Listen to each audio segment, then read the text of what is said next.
एक साक्षात्कार में डॉक्टर अरांडा बताते हैं कि सुपरमून एक घटना है जो तब होती है जब पूर्णिमा पृथ्वी के सबसे निकटतम कक्षा में होती है। ये एक वर्ष में कई बार हो सकता है, लेकिन पिछले साल यह अलग था। उस सुपरमून के दौरान 1 बिलियन लोग पूरी रात के लिए हिंसक रूप से वेयरवॉल्व में बदल गए। उन्हें नहीं पता कि इस बदलाव का कारण क्या था, लेकिन आज रात फिर से एक सुपरमून हो रहा है। इसलिए अरांडा सभी को अंदर रहने और अनवांछित होने से बचने की सलाह देते हैं। वह यह भी वादा करते हैं कि वैज्ञानिक पहले से संक्रमित लोगों के लिए एक इलाज खोजने के लिए 24 घंटे काम कर रहे हैं। इस बीच वेस्ली अपने भाई की मौत के बाद अपनी साली लूसी और भतीजी एम्मा की देखभाल कर रहे हैं। एक पूर्व सैन्य व्यक्ति के रूप में अपने ज्ञान का उपयोग करते हुए वेस्ली पूरे दिन घर को वेयरवुल्फ से बचाने के लिए जाल बिछाने में बिताता है। भालू जाल बगीचे में बिछाए गए हैं, काली मिर्च स्प्रे और बिजली के तार बाट से जुड़ दिए गए हैं। हर कोने में सुरक्षा कैमरे लगाए गए हैं और छत पर कांटेदार तार डाला गया है। काम करते समय वेस्ली देखता है कि उसका पड़ोसी कोड़ी शूटिंग का अभ्यास कर रहा है और उसे टोकता है क्योंकि सड़कों पर बच्चे हैं, लेकिन कोड़ी परवाह नहीं करता। वह ट्रेन करना चाहता है क्योंकि उसने देखा है कि वेयरवुल्फ पहले ही जापान और ऑस्ट्रेलिया में आतंक मचा चुके हैं।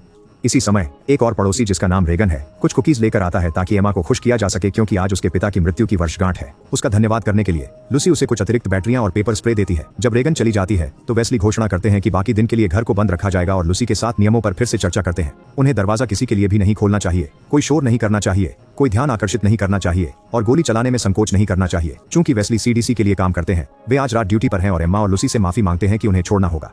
जब वे चले जाते हैं तो लूसी सभी दरवाजे और खिड़कियां बंद कर देती है। शहर के केंद्र में सैन्य ने सड़कों पर कब्जा किया। एक कर्फ्यू शुरू होने वाला है, इसलिए बसें बेघर लोगों को आश्रयों में भेजने के लिए उठा रही हैं। वेस्ली किसी अजीब दिखने वाले व्यक्ति पर संदेह करता है और नकारात्मक संकेतों पर चिढ़ता है। जब वो सीडीसी पहुंचता है, अरंदा उसे ग्लोबल रैपिड रिस्पांस टीम का नेता और प्रमुख आणविक जीव विज्ञानी बताती है। इवान और एमी मुख्य कैनिस ल्यूब्स जीव विज्ञानी और व्यवहारवादी हैं। अरंदा बताती है कि सुपरम्यून तेजी से डीएनए में बदलाव करता है और चांदनी से संवेदनशील होता है। आज रात सीडीसी इसे रोकने की उम्मीद करता है और मोनोस्क्रीन नामक तरल बनाया है। ये चांदनी और डीएनए के बीच अवरोध के रूप में काम करेगा। सफल होने पे ये इलाज में बदला जा सकता है। वह सभी को अंदर रहने की याद दिलाकर सम्मेलन खत्म करता है। इसके बाद सभी लोग सुविधा के अंदर चले जाते हैं और सभी निकास बिंदु सील कर दिए जाते हैं। एमी अपने बॉयफ्रेंड माइल्स के आने को देखती है, जो पिछले साल वेयरवुल्फ में परिवर्तित हो गया था। वह उनके आखिरी चुंबन को याद करती है और कैसे उसने उसे आश्वासन दिया था कि प्रयोग के लिए स्वयं सेवा करना उसका निर्णय था। माइल्स को एक पिंजरे के अंदर डालकर जंजीरों से बांधा जाता है क्योंकि वेयरवुल्फ तब महसूस कर सकते हैं जब सुपरमून आ रहा हो। वेस्ली, इवान और अन्य वैज्ञानिक विशेष सूट पहनते हैं जिनके विजर्स पर डिजिटल स्क्रीन होती हैं जो उनके परीक्षण विषयों के जीवन संकेत दिखाती हैं। वैज्ञानिक स्वैच्छिक लोगों की आंखों में मोन स्क्रीन की बूंदें डालते हैं, फिर वे अपने पूरे शरीर पर चांदनी स्क्रीन भी छिड़कते हैं।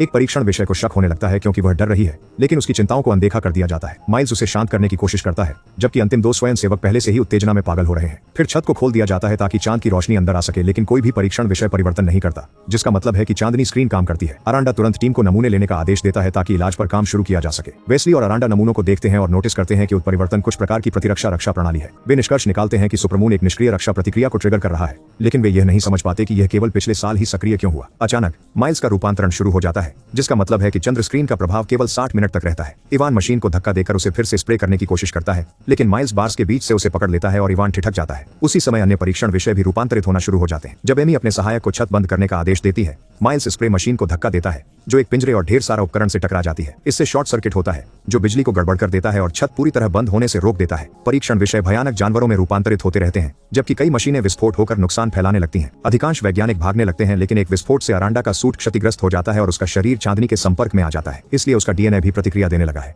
वेस्ली अरांडा को पकड़ कर रखता है, जबकि इवान एक आश्वस्ति खोजता है, लेकिन दुर्भाग्य से वह पर्याप्त तेज नहीं होता है। अरांडा रूपांतरित होते ही उसका नया बालों वाला शरीर सुरक्षात्मक सूट से बाहर निकल आता है और प्रक्रिया में अपने पंजों से इवान को घायल कर देता है। फिर एक वैज्ञानिक गोली चलाता है और वेयरवुल्फ भाग जाता है, लेकिन कुछ आवारा गोलियां और पिंजरों को खोल देती हैं। जबकि वेस्ली खून से लथपथ इवान को एक अन्य कमरे में ले जाता है। अन्य वेयरवुल्फ भी भाग जाते हैं और सशस्त्र वैज्ञानिकों को मारना शुरू कर देते हैं।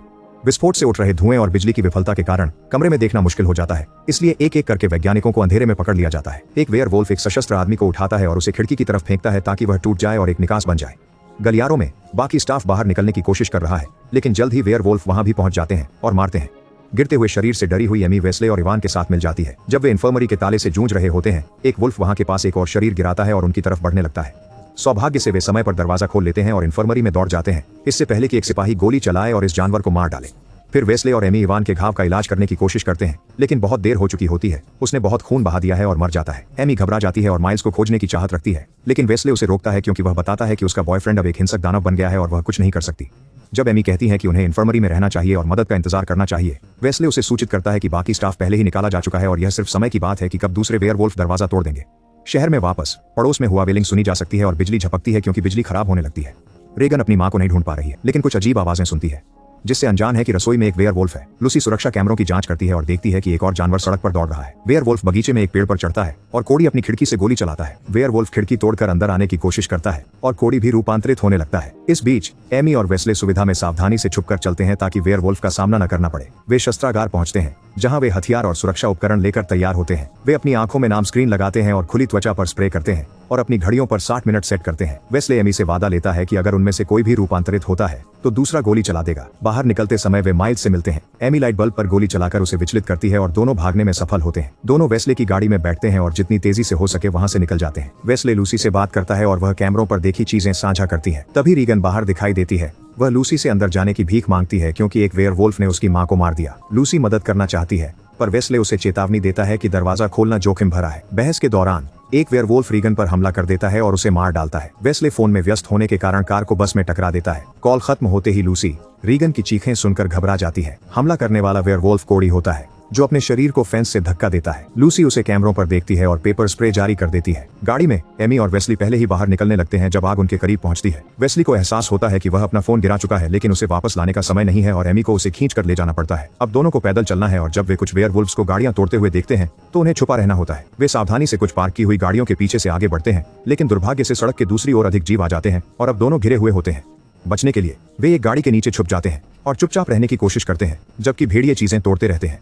जीव यहाँ तक कि उनकी गाड़ी की सूंघ लेता है लेकिन सौभाग्यवश इसे वे नहीं मिलते और कुछ ही देर में भेड़िए सड़क छोड़ देते हैं। जब एमी और वेस्ली बाहर आते हैं तो घड़ी का अलार्म पुनः चांद की स्क्रीन लगाने की याद दिलाता है। वेयरवुल्फ यह सुनते हैं और उनका पीछा करने लगते हैं, इसलिए दोनों को दौड़ना पड़ता है। एमी देखती है कि अमल का गेट बंद होने वाला है तो वे जल्दी से गेट के नीचे स्लाइड करते हैं, फिर भूमि को छूने के पहले और गुस्साए वेयरवुल्फ बाहर रह जाते हैं।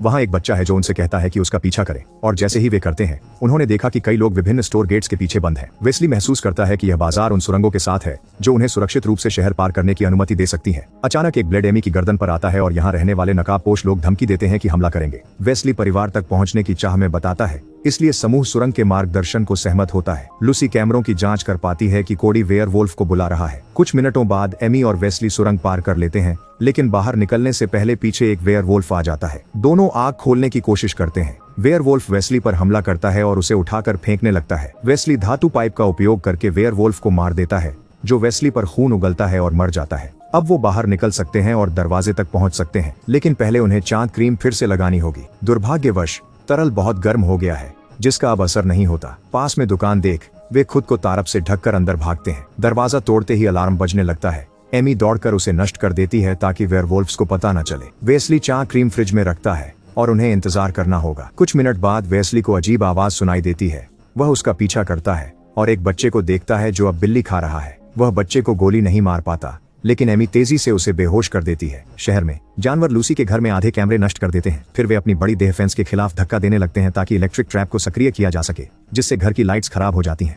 आवाजें सुनकर लूसी एक हथियार तैयार कर लेती है और बाकी कैमरों की जांच करती है। वेयरवुल्व्स एक पेड़ को गिराते हैं जो फेंस पर गिरता है। इस प्रक्रिया में बिजली की लाइनों को तोड़ देता है। अब पूरा घर अंधेरे में है लेकिन वेस्ली ने अपने परिवार के लिए बहुत सारी टॉर्च छोड़ी हैं। जब लूसी और एम्मा घर में जितनी हो सके उतनी लाइट्स जलाने के लिए दौड़ती हैं तो वेयरवुल्व्स फेंस को पार कर लेते हैं और उनमें से एक का पैर बेयर ट्रैप में फंस जाता है। जल्द ही लूसी उन्हें छत पर चढ़ते हुए सुन सकती है तो वह जानवरों को कमरे में जाने से रोकने के लिए छत पर फायर करती है। यह काम करता है लेकिन जल्द ही गोलियां खत्म हो जाती हैं। अब एमी और वेस्ली की तरफ बढ़ते हैं। ठंडी मून स्क्रीन लेकर वे सड़क पर आते हैं। वे एक ग्रुप से टकराते हैं जो वेयरवुल्व्स पर हमला कर रहा होता है। टीम वर्क और बड़े हथियारों से वे जानवरों को रोक रहे होते हैं। जब वेयरवुल्व्स भाग जाते हैं या मर जाते हैं एमी और वेस्ली उनसे मदद मांगते हैं लेकिन ग्रुप को यकीन नहीं होता और बहस होती है। अचानक एक वेयरवुल्फ आता है और एक आदमी को मार डालता है। तभी उनका साथी गोलीबारी शुरू कर देता है। वेस्ली और एमी गाड़ी के पीछे छिप जाते हैं जबकि एक अन्य योद्धा एक जानवर द्वारा पकड़ लिया जाता है। एक आवारा गोली कार की खिड़की को उड़ा देती है और एमी को चकरा देती है, इसलिए वेस्ली को उसकी सुरक्षा करनी पड़ती है और आने वाले वेयरवुल्फ पर गोली चलानी पड़ती है।